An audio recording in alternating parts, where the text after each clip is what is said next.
Andrew and Tristan are innocent. They've never done nothing wrong. They shouldn't be extradited for crimes they did not commit. All right, let's get into it.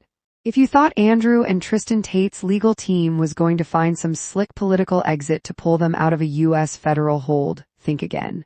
The State Department has officially spoken, and the message could not be clearer. The U.S. government is not stepping in. The extradition battle is officially on, and the legal mechanics governing it are stacked heavily against them. Before I break down why this is such a catastrophic development, I want you to understand what their entire defense strategy was actually betting on, because once you see the bet, you'll understand exactly why it's about to fail.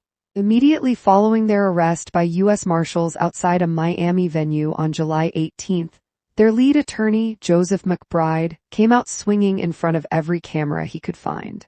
He publicly slammed the arrest warrant, calling the 38 newly unsealed British charges filth and slander, and explicitly argued that America should not be doing Britain's political dirty work. Strong words, confident words. The kind of words you say when you think you have a political ace up your sleeve. And behind the scenes, the strategy was obvious to anyone who's followed this case for years.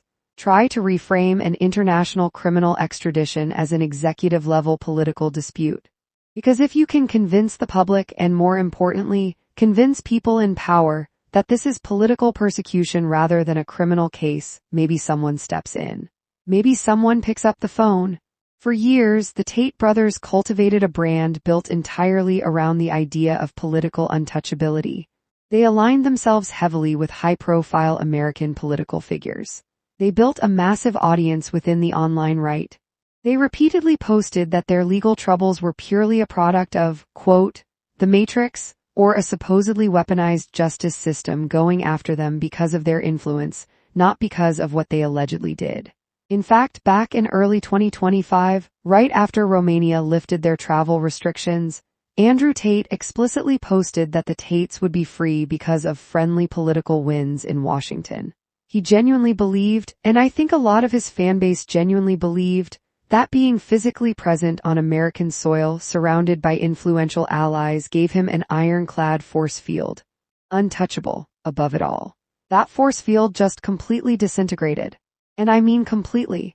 Senior officials within the U.S. State Department confirmed that the United States government has zero intention of blocking, delaying, or interfering with the extradition proceedings initiated by the United Kingdom.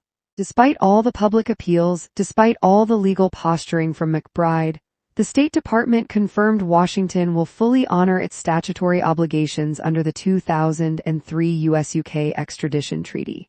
Full stop, no exceptions being carved out here. And this is the detail I think most surface-level news coverage is completely missing, so let me slow down here because this actually matters. Under U.S. law, extradition requests do not get decided by political favoritism or by how many followers you have on social media. They are governed by strict bilateral treaty law. Cold, procedural, boring on paper, but incredibly powerful in practice. And when you actually examine how the 2003 U.S.-UK extradition treaty functions, you realize just how difficult of a corner the defense team has backed themselves into.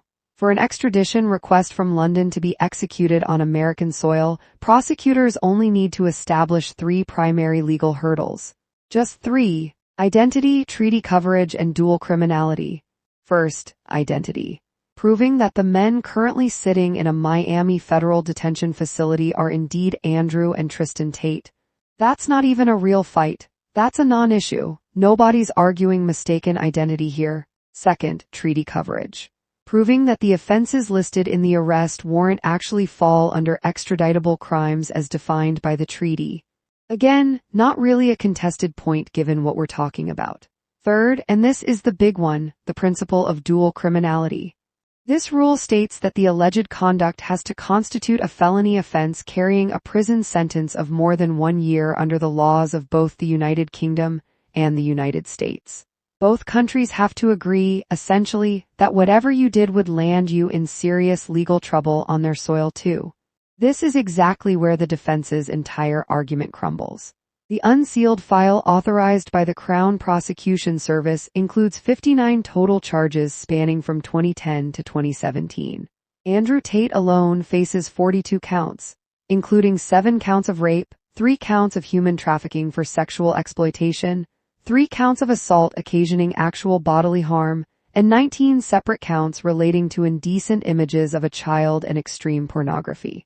Tristan Tate faces 17 counts including rape, sexual assault, and trafficking facilitation. I want you to think about that list for a second.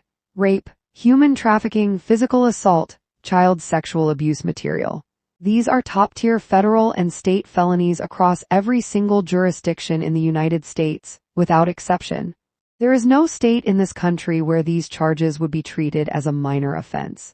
So dual criminality here isn't just barely met, it is overwhelmingly, unambiguously established.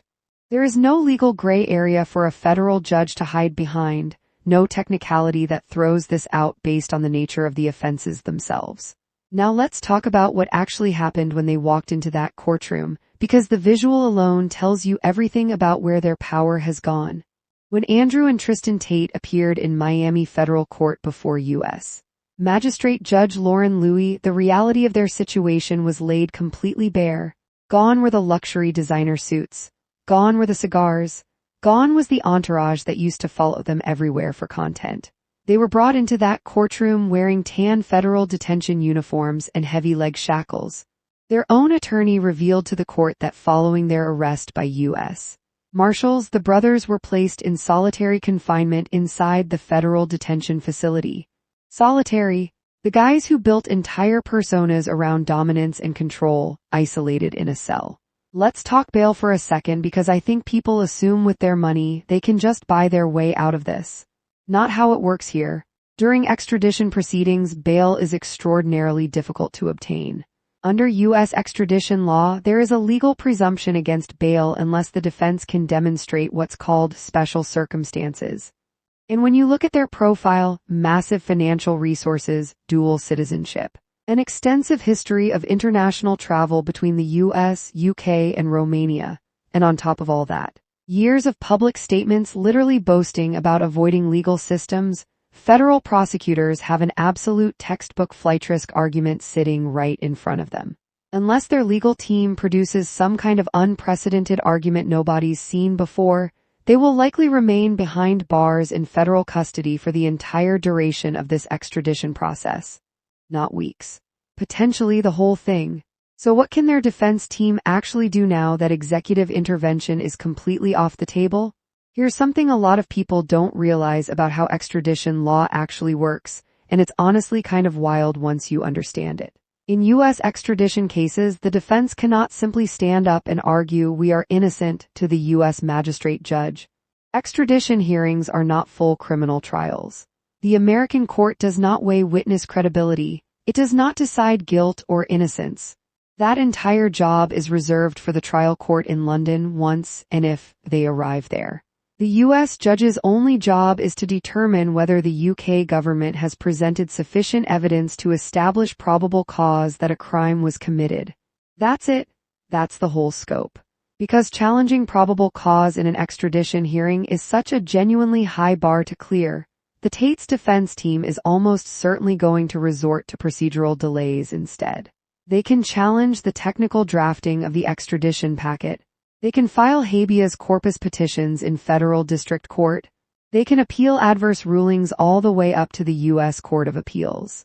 This strategy will not stop the extradition from eventually happening, but it absolutely can drag the timeline out for months, possibly longer. Here's the catch though, and I think this is the part their legal team has to be dreading. Dragging it out only prolongs their time inside a U.S. federal detention facility. There's no version of this where delay equals freedom. Delay just means more time in custody while lawyers file paperwork. And while their lawyers are mounting these technical challenges in Miami, the legal pressure across the Atlantic is simultaneously mounting too. Remember, the brothers are still facing separate criminal indictments in Romania involving human trafficking and organized crime. Previously, Romanian authorities had agreed to defer their own extradition order to the UK, until domestic proceedings in Bucharest concluded. But here's the irony. By traveling to the United States in the first place, the Tates effectively opened up a direct legal corridor between Washington and London under the 2003 treaty, allowing British prosecutors to move directly through the U.S. Department of Justice instead of waiting on Romania at all. In trying to find safety in America, they may have actually accelerated the exact outcome they were trying to avoid. Now let's zoom out, because beyond all the technicalities of international law, I think the State Department's refusal to step in here represents a massive cultural and political shift, and I don't think enough people are talking about it that way. For years, the Tate brothers sold an entire ideology to millions of young men. A philosophy built around one core idea: if you acquire enough money, enough clout, and enough political connections, the rules simply stop applying to you. They framed every law enforcement investigation into them not as criminal accountability owed to alleged victims, but as a political conspiracy designed to take down powerful men. And a lot of young guys bought into that framing completely. Now, when faced with 59 serious criminal charges stemming from 7 alleged victims in Britain, charges involving severe physical assault, rape, child sexual abuse material, and systemic human trafficking, the political machine they claimed would always protect them is completely, totally silent. The U.S. State Department is treating them exactly like any other pair of dual citizens facing heavy felony indictments from an allied nation. There are no executive waivers, no diplomatic interventions, no political loopholes materializing out of thin air. The rules, as it turns out, do apply to them. I keep coming back to the human element of this story because I think it's easy to get lost in the legal mechanics and the political drama. As Matt Jury, the lawyer representing 4 of the British accusers, said following the Miami arrest, these women have spent over a decade fighting for law enforcement to actually take action, all while enduring relentless online harassment from people defending the Tates. Think about that timeline. Over 10 years. A decade of being disbelieved, mocked, and buried under an avalanche of online abuse just for coming forward. The unsealed evidence and the active cooperation now happening between U.S. Marshals and British police shows that the legal process, slow as it's been, frustrating as it's been for these women, has finally caught up. So here's where things stand right now. The mechanics are set. The treaty is activated. And the U.S. government has stepped completely aside. Once the federal magistrate judge completes the certification hearing and signs off on the extradition order, the Secretary of State will issue a warrant of surrender.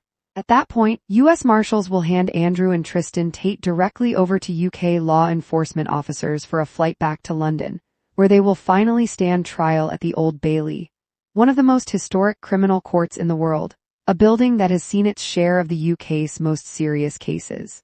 The illusion of untouchability is officially over. I want to know what you all think. Do you believe the State Department's refusal to intervene here signals a genuine, lasting shift, or do you think this administration could still find some quiet way to apply pressure down the line? And do you think their legal team manages to drag this fight out in federal court for years, or is the transfer back to London happening sooner than people expect? Let me know your take in the comments below. If this breakdown was helpful, drop a like, subscribe if you haven't already, and turn on notifications so you don't miss the next deep dive as we get closer to actual court dates. Thanks for watching, and I'll see you in the next one.